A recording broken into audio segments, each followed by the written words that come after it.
दिल्ली में अभी तक ठंड ने दस्तक नहीं दी है, लेकिन दिल्ली का राजनीतिक पारा लगातार गर्म होता जा रहा है। इसके पीछे की वजह है आम आदमी पार्टी और बीजेपी के बीच में छिड़ी हुई जंग, और अरविंद केजरीवाल को एनफोर्समेंट डायरेक्टरेट ने समन भेजा है। ये सब कारण है। समन क्यों भेजा गया, पहला सवाल।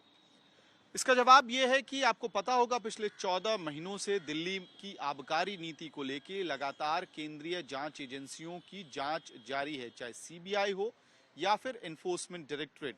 अगस्त 2022 में मनीष सिसोदिया के घर में पहली बार रेड डाली गई, फिर अक्टूबर में सीबीआई ने उनको पूछताछ के लिए बुलाया, और अंततः फरवरी में मनीष सिसोदिया को, जो दिल्ली के उप मुख्यमंत्री थे, उनको गिरफ्तार कर लिया गया। फिर ईडी के पास उनकी हिरासत गई।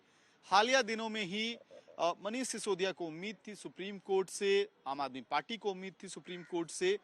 उस उम्मीद को बहुत बड़ा झटका लगा। मनीष सिसोदिया की बेल पिटीशन को सर्वोच्च न्यायालय ने रिजेक्ट कर दिया, खारिज कर दिया, और उनको ऑप्शन दिया कि आप इंटरिम बेल के लिए भी अप्लाई कर सकते हैं अपनी पत्नी के खराब तबीयत का हवाला देते हुए, या फिर 3 महीने बाद अगर इन्वेस्टिगेशन सही डायरेक्शन में नहीं जाता है, ट्रायल धीरे धीरे चलता है, तो आप सुप्रीम कोर्ट आ सकते हैं।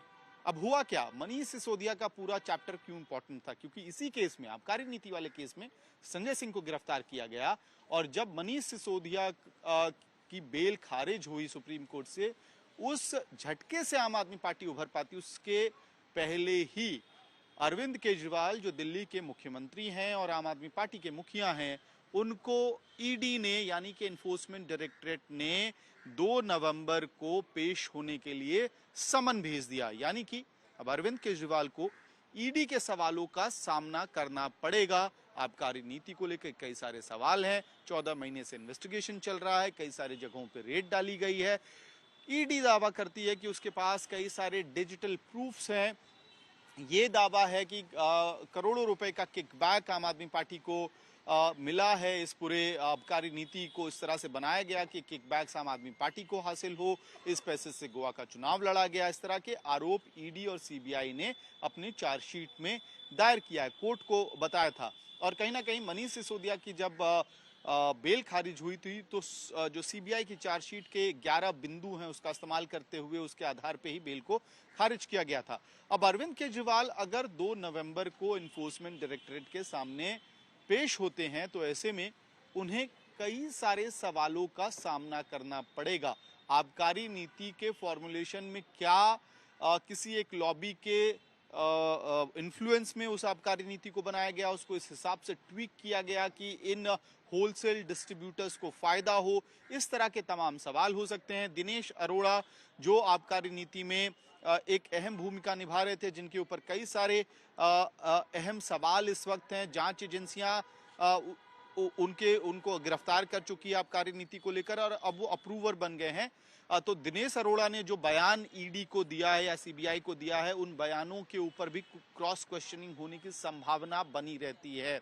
इसके साथ साथ मनीष सिसोदिया के खिलाफ जो आरोप है, जिसको अभी एजेंसी सिद्ध करने की प्रक्रिया में है, सिद्ध नहीं कर पाई है, कोर्ट में कई सारे सवाल उठे हैं, उसको लेकर भी तमाम सवाल हो सकते हैं। संजय सिंह को गिरफ्तार किया गया, संजय सिंह की गिरफ्तारी के बाद जो डेवलपमेंट हुए आबकारी नीति वाले केस में, उसको लेकर सवाल हो सकते हैं। और कुल मिलाकर अरविंद केजरीवाल के लिए मुश्किलें इसलिए भी ज्यादा हैं क्योंकि ईडी ने, एनफोर्समेंट डायरेक्टरेट ने सुप्रीम कोर्ट को इंडिकेशन दिया है अपने दावे के हवाले से, कि जब उन्होंने कहा कि तकरीबन 100 करोड़ रुपए आम आदमी पार्टी को आबकारी नीति में किकबैक के तौर पे मिला था, तो ये जो 100 करोड़ रुपए है, ये आम आदमी पार्टी को आया। यानी कि कन्वीनर के तौर पे आम आदमी पार्टी के जो अरविंद केजरीवाल कन्वीनर हैं, तो उनसे उस मामले में भी सवाल जवाब किया जा सकता है। इसके साथ साथ गोवा के चुनावों में जो दावा किया जा रहा है कि 45 करोड़ रुपए, यानी कि जो 100 करोड़ रुपए किकबैक आए थे आम आदमी पार्टी को, उसी में से 45 करोड़ रुपए आम आदमी पार्टी ने गोवा के चुनाव में इस्तेमाल किया। ये जो दावा है, इसको लेकर भी कई सारे सवाल अरविंद केजरीवाल से किए जा सकते हैं। अब तो ये बात होगी सवालों की, लेकिन जो सबसे बड़ा डर किसी भी पार्टी के लिए हो सकता है, वो ये होता है कि उसके मुख्यमंत्री की गिरफ्तारी हो जाए, उसकी पार्टी के मुखिया की गिरफ्तारी हो जाए। ईडी बुला रही है और अरविंद केजरीवाल की पार्टी लगातार कह रही है कि अरविंद केजरीवाल को एनफोर्समेंट डायरेक्टरेट गिरफ्तार कर सकती है। और अगर आम आदमी पार्टी के नेताओं का शक सही है तो फिर क्या होगा?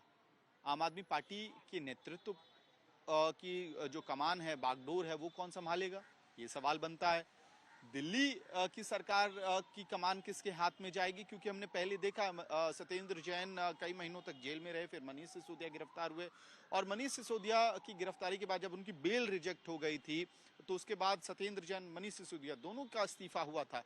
तो ऐसे में कई सारी अटकलें लगाई जा रही हैं कि क्या अरविंद केजरीवाल खुद भी इस्तीफा दे सकते हैं दिल्ली के मुख्यमंत्री के पद से।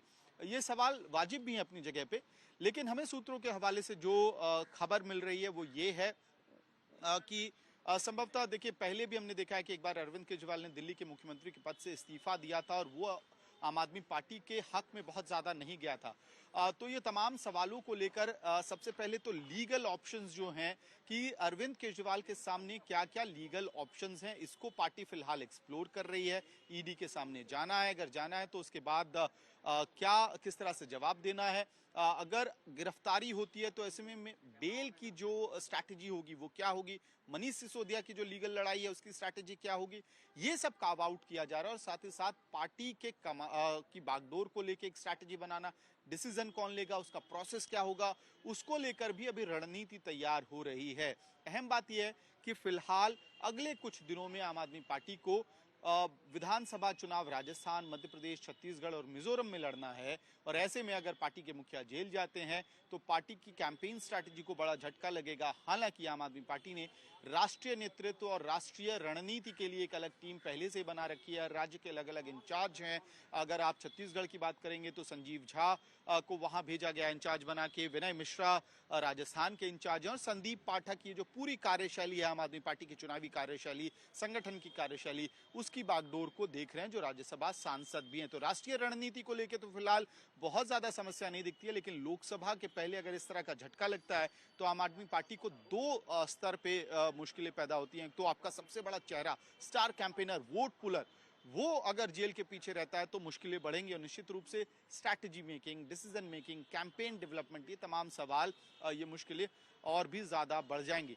फिलहाल आपके सूत्र ये कह रहे हैं कि इन तमाम मसलों को लेकर स्ट्रैटेजी, रणनीति बनाई जा रही है और जब रणनीति बन जाएगी तो जल्द ही इसको साझा किया जाएगा। लेकिन अंत में हमें यह भी ध्यान रखना चाहिए कि हालिया दिनों में हमने देखा कि किस तरह से झारखंड के मुख्यमंत्री हेमंत सोरेन ने ईडी के लगातार समन्स के बाद भी ईडी के सामने पेश नहीं हुए थे, सुप्रीम कोर्ट तक वो पहुंचे थे।